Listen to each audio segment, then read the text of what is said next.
सिर्फ 2024 में ही अब तक 11 इंडियन स्टूडेंट्स की हत्या हो चुके हैं अमेरिका में। अभी तो साल की शुरुआत ही है।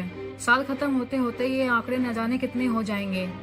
अब बात आती है कि इतने केस होने के बावजूद आखिर स्टूडेंट्स क्यों दूसरे देशों में जा रहे हैं। आखिर उन्हें ऐसा क्या चाहिए। अमेरिका में करीब 25 लाख, कनाडा में 3 लाख, यूके में 1,30,000 और ऑस्ट्रेलिया में करीब 80,000। 2023 में इतने स्टूडेंट्स इन देशों में गए हैं। इन टोटल 1,30,000 इंडियन स्टूडेंट देश के बाहर पढ़ाई करने गए थे। इन 4 देशों में जो स्टूडेंट्स गए थे उन्होंने ऑन एवरेज हर साल 32 लाख रुपए खर्च किए थे। इतने पैसे खर्च करने के बावजूद स्टूडेंट्स के साथ होता क्या है। पैसे खर्च करके स्टूडेंट्स बाहर क्यों जा रहे हैं। इंडियन स्टूडेंट्स पर इतने वायलेंट अटैक हो रहे हैं। स्टूडेंट्स का कंट्री से बाहर पढ़ने का डिसीजन सही है या नहीं। सबसे पहले आज की सिचुएशन समझ लेते हैं।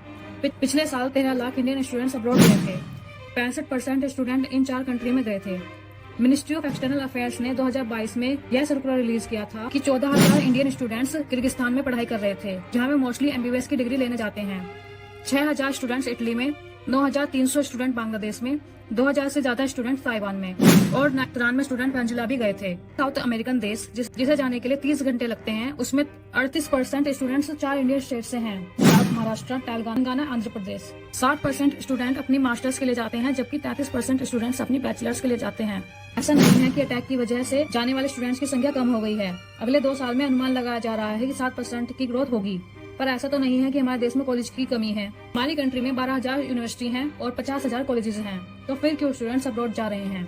इस क्वेश्चन को गहराई से समझते हैं। सबसे पहले इस सवाल को समझेंगे कि जो सपना लेकर जा रहे हैं क्या वो सच हो रहा है इनका। अब पहला कारण है कि इंडियन स्टूडेंट्स यहाँ का कंपटीशन स्केप करना चाहते हैं। इंडिया में एक अच्छे कॉलेज में एडमिशन लेना किसी टूर्नामेंट से कम नहीं है। 2022 में नीट का UG एग्जाम दिया था 20 लाख बच्चों ने। 1,40,000 MBBS और डेंटल सीट्स के लिए, यानी 7% एडमिशन रेट है। JEE मेंस के लिए 11 लाख बच्चे कम्पीट करते हैं, यानी 23 IIT में 17,000 सीट्स के लिए, यानी 4% एक्सेप्टेंस रेट है। UPSC का प्रीलिम्स 10 लाख स्टूडेंट्स देते हैं और रैंक लिस्ट में आते हैं सिर्फ 1000 स्टूडेंट्स। इंडिया में एंट्रेंस एग्जाम एक फिल्टर की तरह काम करता है। जो भी ये फिल्टर पास कर लेता है उसको लाइफ टाइम के लिए स्टैंप मिल जाता है। जो इन फिल्टर्स को पास नहीं करता उनके लिए बच जाता है प्राइवेट कॉलेज। अब समस्या ये है कि हमारे पास कोई मिडिल क्लास नहीं है कॉलेजेस की। IIM जैसे कॉलेजेस या फिर ऐसे कॉलेज जिनकी हालत बहुत खस्ता है। ज्यादातर इंडियन कॉलेज का अंदाजा लगाने के लिए आप ये देख सकते हैं कि एक नौजवान की क्या स्किल्स हैं। अब ये बात आपको शॉक कर देगी कि एक टेस्ट में 15 से 29 साल के नौजवान का एक टेस्ट लिया जाने पर हालांकि ज्यादातर लोग ईमेल भी अटैचमेंट के साथ नहीं भेज सकते। बहुत कम लोग कॉपी पेस्ट करना जानते हैं और उससे कम लोग सॉफ्टवेयर इंस्टॉल करना जानते हैं अपने PC में। हमारे देश का भविष्य है जहां हम AI और ChatGPT की बात कर रहे हैं, पर हमारे नौजवान ईमेल भी नहीं भेज सकते। रिपोर्ट्स के मुताबिक बस 7% इंडियन के बिजनेस ग्रेजुएट एम्प्लॉयबल हैं। उसी रिपोर्ट में बताया गया कि सभी डिग्री में MBA और BCom ग्रेजुएट सबसे ज्यादा एम्प्लॉयबल है। IIT रुड़की के पुराने डायरेक्टर प्रेम कहते हैं कि कॉलेज तो बन रहे हैं, मगर सब पढ़ाई पर फोकस न कर अच्छी बिल्डिंग्स बनाने में फोकस कर रहे हैं। कुछ लोगों का तो कहना है कि इंडिया में कई कॉलेज तो रियल एस्टेट रैकेट है, क्योंकि इन कॉलेजेस को कंट्रोल कर रहे हैं पॉलिटिशियंस और बिल्डर्स। भूषण सिंह, जो कि फॉर्मल रेसलिंग प्रेसिडेंट हैं, जिन पर फीमेल रेसलर हैरेसमेंट का केस है, उनके खुद के 54 एजुकेशनल इंस्टीट्यूट हैं। यह सब इसलिए है क्योंकि एक कॉलेज बनाने में रेगुलेशन फॉलो करने होते हैं, वो भी जमीन लेने के लिए। और जमीन लेना किसके लिए आसान है, पॉलिटिशियंस के लिए। कई नॉन टेक्निकल कोर्सेज जैसे BA कोर्स में इंटर्नशिप कंपलसरी नहीं होती, तो स्टूडेंट्स को कोई प्रैक्टिकल स्किल्स नहीं मिलते। तो इंडिया में मोस्ट स्टूडेंट के पास 2 ही ऑप्शंस हैं, या तो आप टूर्नामेंट जीतो या फिर ऐसे कॉलेज में जाने का रिस्क लो जहाँ कुछ सिखाया नहीं जाता।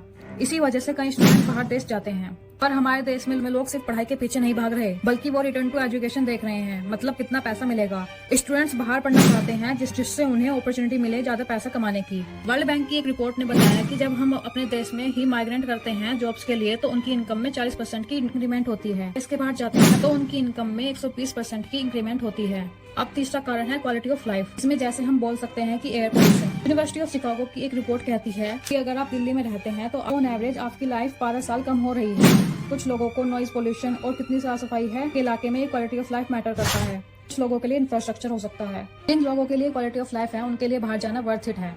आखिरी रीजन है स्टेटस। तेलंगाना में लड़की फॉरेन ग्रेजुएट नहीं है तो दहेज डिमांड बढ़ जाती है, और लड़की फॉरेन ग्रेजुएट है दहेज की डिमांड कम हो जाती है। अब आते हैं उस बात पर जिससे ये वीडियो शुरू की थी कि सेफ्टी की कोई गारंटी नहीं है उन देशों में। कई अमेरिकन शहर, चाहे वे न्यूयॉर्क हो या San Francisco, major drug abuse और होमलेसनेस से गुजर रहे हैं, जिसका अंजाम क्राइम होता है। सैयद अजहर अली शिकागो में बहुत बेरहमी से पीटा गया। वरुण राज, जो एक और स्टूडेंट थे, एक अमेरिकन आदमी ने उन्हें सीधा मार दिया क्योंकि उस अमेरिकन आदमी को खतरा महसूस हुआ। वरुण ने कुछ नहीं किया, मगर उस आदमी को खतरा महसूस हुआ। और ना जाने कितने ही स्टूडेंट्स का मर्डर हुआ है फॉरेन कंट्रीज में। दूसरे देशों में जिंदगी चाहे घर के बाहर ज्यादा आसान हो, पर घर के अंदर की जिंदगी इंडिया में ज्यादा बेहतर है।